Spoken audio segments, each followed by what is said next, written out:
ဆိုတက်လောက်မလောက်ဆွမ်းဆရှိလောက်ကူညီတဲ့တီ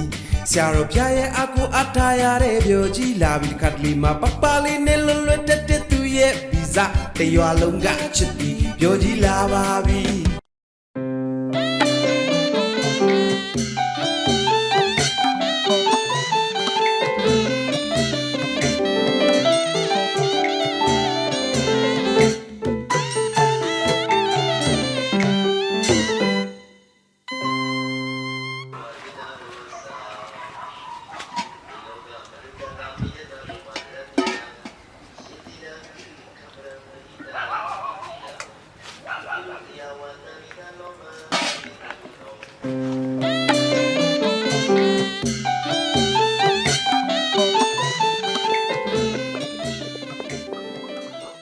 是啊，有点泡毛的。大陆家。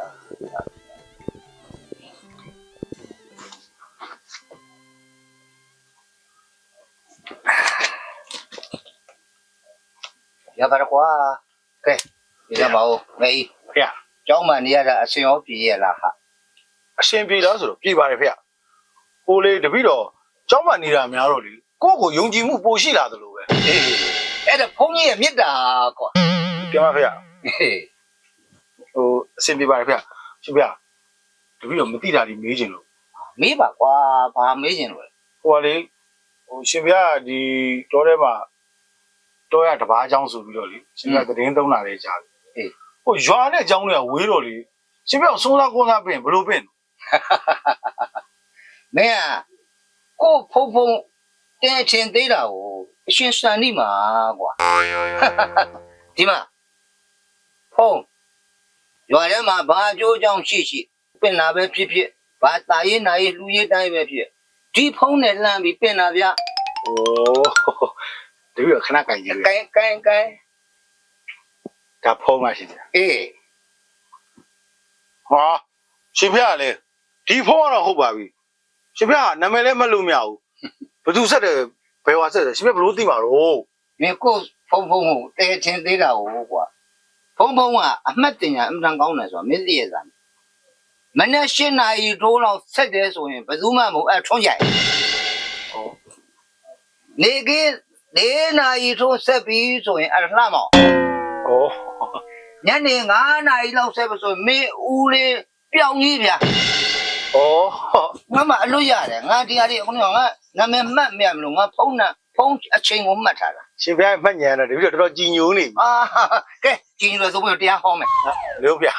点好呢哦，我嘞这边了，现在都没也没修也多看来有没？没可能种也看上没了。哦，没看到有呀，我。这边地界那里没进了，说明我地哪来了？就那么地都没有没，还没有。地棚啊，是偏过位啊。那里这最让地的。就到了偏那里棚边了。不了，俺回来嘛嘞没耶。哦，是边没那个说地棚不路有。地路，没屋里表演路上的跑，没屋里啊，我叫嘛路啊大的说嘞，这条路必须都路了。哦，俺们路啊，它都公路了，也我那也都这也，还当鸡我都这，俺叫你的路一片老少回来，那没屋里表演的，地江一，地江牛，地路一的看到那一片老啊，对，我自己刚片老，对嘛飞啊，嘿嘿，好了吧嘞，对呀，是个我的那把嘞，啊，那路我在那把它表演这个做得高，对嘛飞，不比了来金牛吧嘞飞啊，这个做个地下里拿来，啊，现在做地下拿开弄了呗。这不也看我没呗？现在别抓点行。是吧？我没把握，没地下拿去没那路啊好嘛？没地下拿去那些来做来过，哎家着婆婆好嘛不？对嘛？还看见表妹的，过了学习多看啊。这看，俺那边的嘛，还比如地下买了啊？哦，别，碰了哈。行，不要碰了。哟。Hello，碰了。啊。好的，表演了。啊，爬出路了我。爬出路了，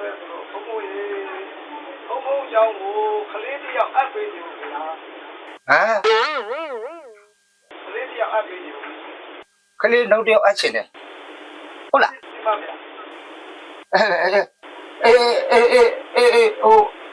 ဘယ်အရွယ်လောက်တော့ကွာ ငယ်ပါလေခင်ဗျာငယ်ပါလေခင်ဗျာ ဟဲ့ငယ်ပဲလားအေး ဘုံဘုံပြိုရောက်နေတဲ့တပိတော်တူလောက်ခင်ဗျာ ဟောဒါဆိုစီးပြီးတော့ကွာဒီမှာလည်းအဖော်ရှိနေတာပဲ ဟုတ်ဒီမှာဒါဆိုရင်ပြီးတော့လွတ်လိုက်တယ်ခင်ဗျာ နုခိုင်းတော့သူကတော့တိတ်တော့မကြဘူးနော် ကြာပါဦးခင်ဗျာကြာပါဦးခင်ဗျာ14 ရက်လောက်ပါခင်ဗျာ အေးအဲ့လိုဆိုလည်းလွတ်လိုက်ကွာလွတ်လိုက် ဟိုနာမည်ပြောမယ်ခင်ဗျာဘုံဘုံပြိုတော့ရတဲ့ကလေးကပြောကြီးပါ ဂျိုကြီးအေးလွတ်လိုက် ဦးတင်ပါလေခင်ဗျာဦးတင်ပါလေခင်ဗျာ အေးတာတို့ဗျာတာတို့ဟာငယ်ကြီး ရှင်ဘာလူလိုက်တာရှင်တာရုခေါ် တာတို့ခေါ်တာလူမခေါ်တာမဟုတ်ဘူးဝင်းတာလို့ ဩ လာအတွက်ဝင်းတာလို့မင်းအတွက်ဝင်းတာလို့ ဟာရှင်မဖုံးပြောတပည့်တော်ဘာလို့ဝင်တာနေ မင်းအဖော်ရပြီဗျာဒီเจ้าမမေးတယောက်တည်းပြေးမှာဆိုလို့အခုဘာဖုံးကနောက်ထပ်သားတယောက်မွေးစားလိုက်တာ ဟာနောက်တစ်ယောက်မွေးစား အေး ဟဲ့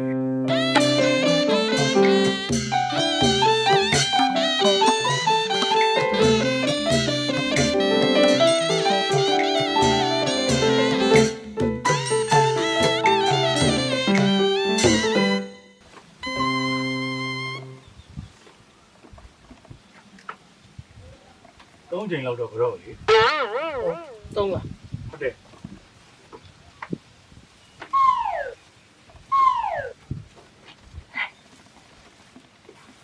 ဟေးကျောင်းရောက်လာပြီဆိုရင်ကဲတင်ရတာပေါ့ဒါနဲ့မင်းနာမည် အာပြောကြီးလေ ရလိမ့်နေတော့ငါအကုန်သိထားတယ်မင်းလာမယ်ဆိုတော့ဟောရီကမနှောကနေပြီငါရဲ့အာယုံကရဟောတယ်နော် ဟာပါတယ် မင်းဒီလာမယ်ဆိုတာငါသိပြီးသား ဟုတ် ရမင်းနဲ့မင်းသိကြတခါလေးပြောလိုက်မယ်မင်းကိုရွှေလူအုပ်ပြီးမွေးလာတယ်ဆိုတာလေငါမသိချင်ဘူးမင်းဖေဘယ်လောက်ချမ်းသာတယ်လဲငါစိတ်ဝင်စားထပ်ပြောဦးမယ်မင်းဖေနဲ့မင်းမေဘယ်လောက်ချစ်တယ်ဆိုတာအစငါစိတ်ဝင်စားဘူးဟေးဟုတ် ဟမ် မင်းရက်တရပြီးမှမင်းကိုကမောတက်ခံပြီးမှမင်းအဖေမေကွဲသွားတော့လေငါမသိချင် ဟာ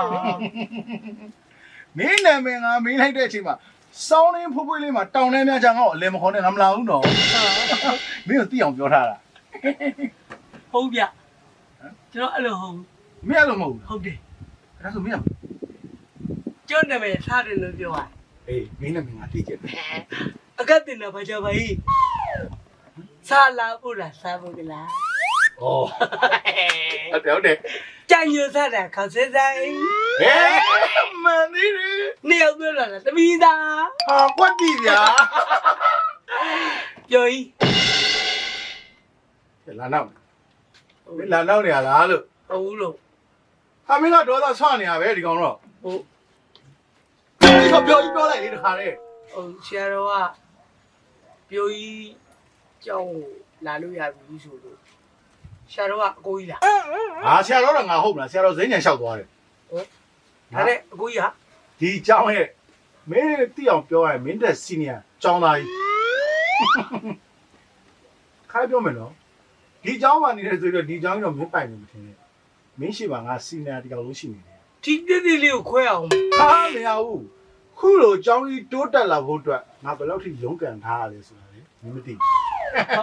ဟာမင်းရဲ့စီနီယာစီနီယာဖြစ်တဲ့အတွက်ကြောင့်ဟေ့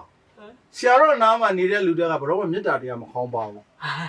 သဘောပေါက်တယ်နော် ဟုတ်ကဲ့ ဆရာတော်အမြဲတည်မိထားတာကိုချင်းစာတရားကိုအဓိကလက်ကင်ထားပါ ဟာကောက်လိုက်တာ ဟုတ်တယ်နော် ဟုတ် အဲ့တော့မင်းနေဖို့နေအောင်ငါစီစဉ်ပေးပြီးသားဟိုမီးဖို့ကြောင်မှာသွားအေးဟိုမီးဖို့ကြောင်မှာသွားအေး ဒီနာအဲ့လိုမရ ဒီနောက်ငါအဲ့ဒါလေဒီမှာဆရာတော်ကျင်းတာ ဟော ငါအဲ့လိုပြောလို့မင်းစိတ်ထဲမှာခလူခလူမဖြစ်သွားဘူးလား မဖြစ်ပါဘူး လက်ကားစားငါဘေးမှာမင်းအိတ်ပေါ့ဟုတ်တယ်နော် အဲ့ဒါကျွန်တော်လမ်းလျှောက်လာဖျားအိတ်လိုက်တော့ အိတ်လိုက်တော့အာအဲ့ဒါမင်းတို့အိတ်လို့မရသေးဘူးဟာဒုက္ခပဲဒီကောင်ဖုံးကြောင်မသွားဘူးလားမသိဘူးဒီเจ้าလိုက်ဒီเจ้าစီကန်းရှိတယ်အိမ်နေအိမ်စီကန်းရှိတယ်နားမလည်ဘူး အာချုပ်တော့ဗျာ ဟာမရှုပ်ဘူး ငါလည်းမင်းလို့စားရောက်ခါစားတော့ကျောင်းစည်းကန်းရဆရာတော်တရားနာဆရာတော်တရားဟောတဲ့တရားငါနာခဲ့ရတယ် ခမရဆရာတော်မဟုတ်လေ အေး အဲ့တော့တရားနဲ့တယ်မလို့ ဟာမဟုတ်ဘူးငါကမင်းတို့တရားဟောမှာမဟုတ်ဘူးကောင်းခြင်းအရာတွေကိုမျှဝေပေးပါ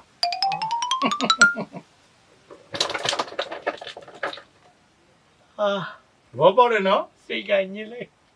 ဟဲ့မနာခြင်းပြန်ငါပြောတော့လက်မခံပြန် ပြောဗျာ အဲ့တော့ငါပြောမယ့်စကားရိုးလေးပဲတခါတော့ငါတို့ရွာမှာပေါ့ကွာအဲ့လူကိုကိုဘောလို့ခေါ်ကြတယ်ဒါပေမဲ့အဲ့လူတအားဆင်းရဲတာခက်တာလေနှလုံးသားအေးရမှာတို့ရွာမှာရှိတဲ့မျိုးချောင်းတက်တဲ့ကောင်မလေးတော့သူကသွားကြိုက်တာဟဲ့အောင်လေသူသွားကြိုက်တော့ဟိုကအခြေရင်းသေးရဲ့ရွှေမင်းသမီးလေအဲ့တော့သူ့ပြောလိုက်သူ့ကြိုက်ရင်တဲ့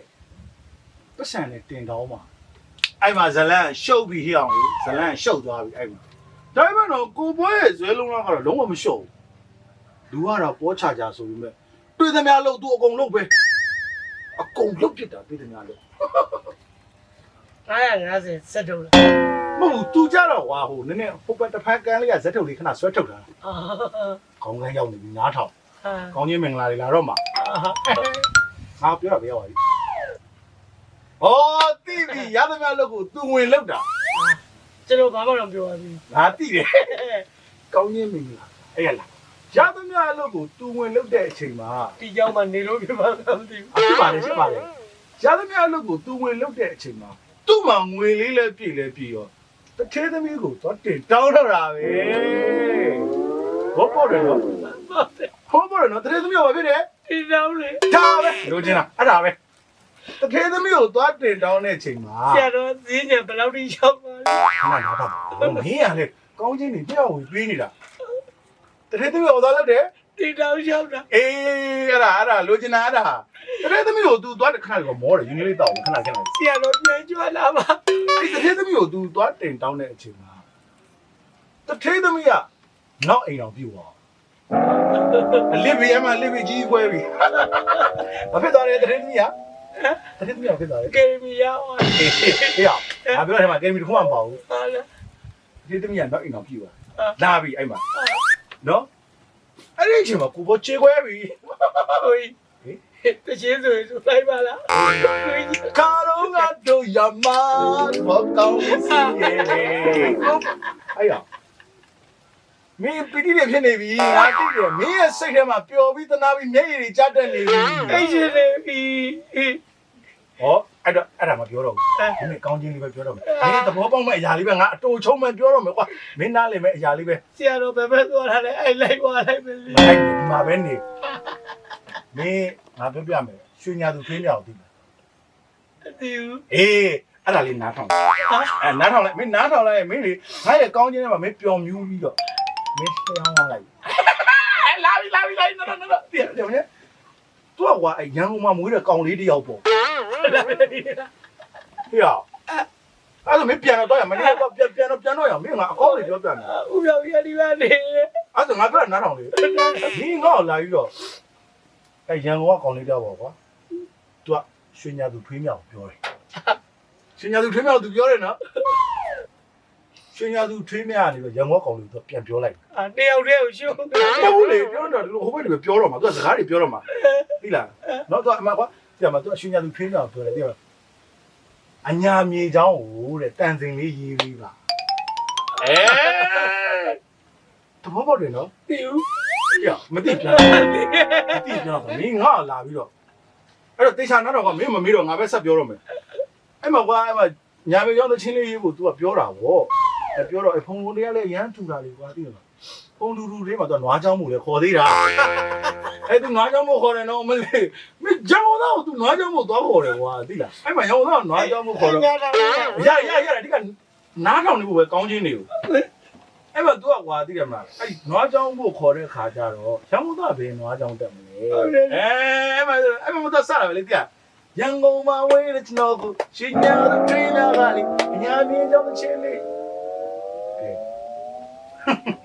ငါရဲ့ကောင်းချင်းထဲမှာအကောင်းကြီးပါပြီးတော့မင်းလည်းအိပ်ပျော်တယ် မင်းလည်းငါလို့ပဲခုတော့အိပ်ပျော်ပြီးမှရ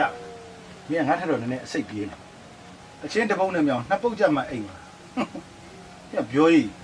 မဲကြီးနဲ့တွေ့ရင်မင်းအိတ်ကိုအိပ်ပျော်သွားစီရမယ်အိတ်ကိုအိပ်ပျော်သွားစီရမယ် ရွာမှာဆိုတက်လောက်မတ်လောက်ဆွမ်းဆရှိလောက်ကူညီတဲ့တီ